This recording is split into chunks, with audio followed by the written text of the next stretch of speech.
Even though Mother Ostankia starting near the Dark Elves doesn't make much sense, it is fun if you ask me to have a hag-off early game between Ostankia and Wrathy. Wrathy is currently missing from this battle, but we do have Ostankia versus the Dark Elves from Koops.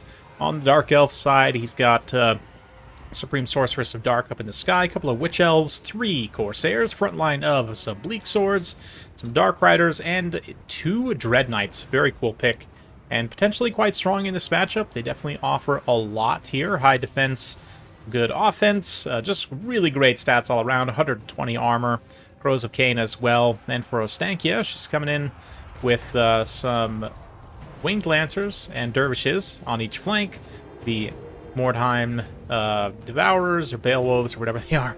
Both Brothers of Tor, the words running around. Bear Riders, got some Kossar Spears and some Armored Kossars, so reasonably well balanced Kislev force. We're going to see a cavalry engagement develop immediately as Koops swings his Dark Riders and Dread Knights through this little wood right here and engages up on this hilltop near this thing. Anyway, yeah, the Dread Knights are going to get in there and do some really nice work, be able to fight great in sustained combat like this, especially against more charge-oriented cavalry. But here come the Tor's Bear Riders. Likewise, in the front line, Ostankia has done some pretty nice damage. The Mordheim Beowulfs immediately run at this front line, and that could be a potentially very tough fight for the Dark Elves with the Kossars plus the things. It's quite tough to deal with. Mother Ostankia gets hit by a breath attack there, and Koops starts to turn the flank here of the Kislev players. They've failed to get off charges with any of their shock cavalry, so these Winged Lancers are definitely going to struggle pretty badly. Also, a risky charge from Koops for sure as he dives the dragon down onto the ground here. Immediately gets surrounded by the Oath Brothers. He does have Soul Stealer on station, and here the Kislev player is going to make what I would consider to be a pretty crucial error and peel the Beowulfs off of this frontline fight. I kind of get it to a degree. You want to have more mass. But really, the Oath Brothers were doing just a fine job. The Beowulfs aren't really going to be able to get in contact much anyway. They needed to stay on this frontline fight and help the Kislev infantry actually win, because right now, between the Witch Elves and the Corsairs, they were able to get into combat, again, using the woods for cover here without taking much arrow or gunfire, and they are just ripping this Kislev front line to absolute shreds.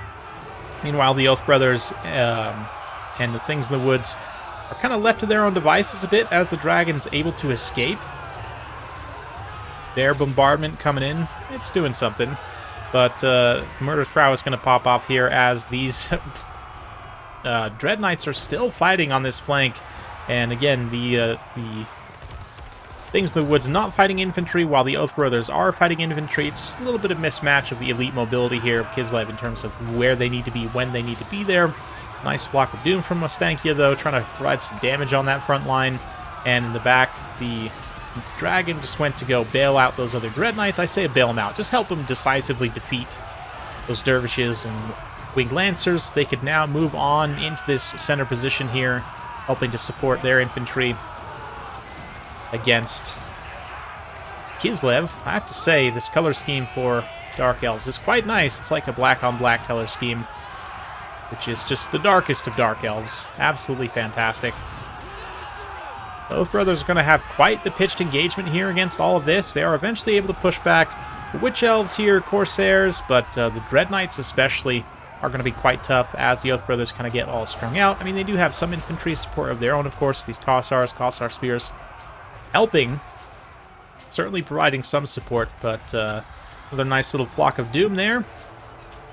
And yeah, it's got to be careful. I guess the Soul Stealer effect of healing itself is one reason why you might want to put the Mordheim Beowulfs on the dragon, right, in order to prevent any healing received, but you kind of have to have them almost preemptively there, and of course, while the dragon's up in the air, the Sorceress can cast Soul Stealer with no problems and receive the full effect of the healing, which is a huge benefit of being on a nice, high-mass flying monster like a dragon. Ostankia, wow, really cool attack animations, I have to say. She casts spider legs and then casts like ravens and casts different attack animations here. Dragon just comes in for a nice munch. He doesn't need no fancy attack animations. Just a crunchy crunch all over the chariot. And the Witch Elves helping to provide some enrage here also has been super clutch as well. I know Koops is a huge fan of enrage effects. Like, if you can make your opponent's units go out of control, it's incredibly strong. I definitely agree, whether it's this game or Baldur's Gate, like Mind Control, or, you know, Madness of Cain, right? Crown of Madness, all of which are great effects. Unfortunately, they don't, at least in this game, force your units to attack friendlies or force enemy units to attack their allies. At least in Rome 2, if you made elephants go out of control, they would definitely just kill everyone. Which would be kind of nice, I don't know.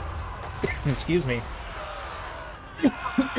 In Total War Warhammer, it'd be interesting if there were some specific effects that would actually cause a full-on, you know, attack allies. I don't know.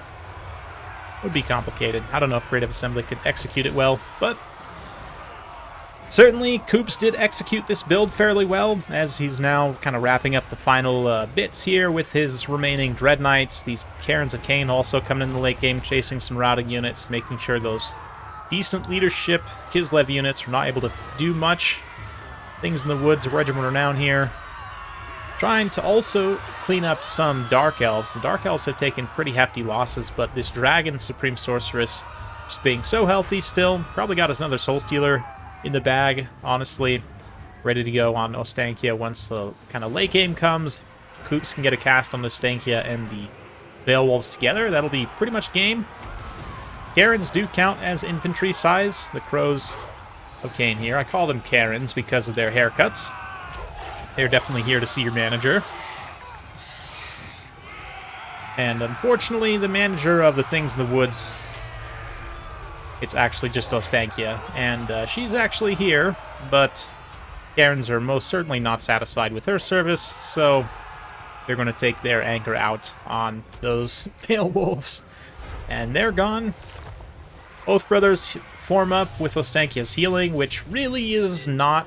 I mean, if there's one thing to be said about Ostankia, it's that the healing she outputs is really quite low. It's like a, what? It's, let's actually check the math on this as she kind of faces her final end. So the Gulyas, yeah, I mean, it's 23-second duration of 0.08, which is like, it's like 10% of the healing of Star of Avernlorn, which granted you can cast it an infinite number of times, has leadership and vigor effects as well, but I just feel like, I mean, 23% vigor is actually pretty good. But the healing aspect of it is just so low that I tend to actually cut this ability when I take Ostankia and rely on the Patriarch for traditional Kislevite style healing. Just haven't found Ostankia's healing to be terribly effective. So there you go. Koops manages to take home the win with a classic Dark Elf stratagem. Nice performance from those Dread Knights there, I have to say. In sustained combat against the Knights and various other units of Kislev, those Winged Lancers getting caught on the back foot. None of them paid for themselves, neither did the Dervishes. Definitely a micro thing. It's painful, but from Anti-Kaiju's perspective, I don't know. I might have actually just cut them and gone with some other units. I mean, Ostankia is certainly quite nasty. She does very well here in helping to break up the Dark Elf infantry. But, I don't know, maybe I would have cut these Winged Lancers and take, like, the Regiment Renowned Akshinas. So you get that hard snare. They'd be able to snipe a dragon character, potentially, or at least snare them on the ground so they can't escape from the Oath Brothers of Tor when they get into a clutch situation.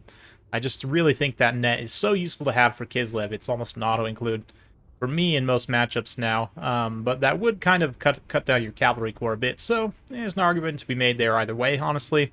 Maybe you could cut something else and work them in, but certainly if you did cut like or both the Winged Lancers, let's say, right? You have your Dervishes for a little bit of blockers or support, then you could maybe upgrade, you know, with leftover funds after buying the Regiment Renowned Akshina. You could use the other funds to like upgrade another one of these Kossar Spears to a second Akshina, maybe give you a little bit of armor piercing. Dark Elves are one of those factions that has a good mix of unarmored and armored units. You really need to have some armor-piercing damage, and this build, I mean, obviously have these two elites here, which did quite well, did pay for themselves, arguably could have been in a different place at specific times and could have swung key moments of the battle, but hard to really argue with the value output there. But feel like maybe you need a little bit more. I don't know. Regiment Renown Akshinas at the very least are just so good. I would probably take them. You guys let me know your thoughts in the comments down below, though. Hopefully you enjoyed that. If you do like this sort of content, be sure to like, subscribe, hit that bell notification. Every time I upload a new video, you'll be notified. Thanks again. We'll see you next time.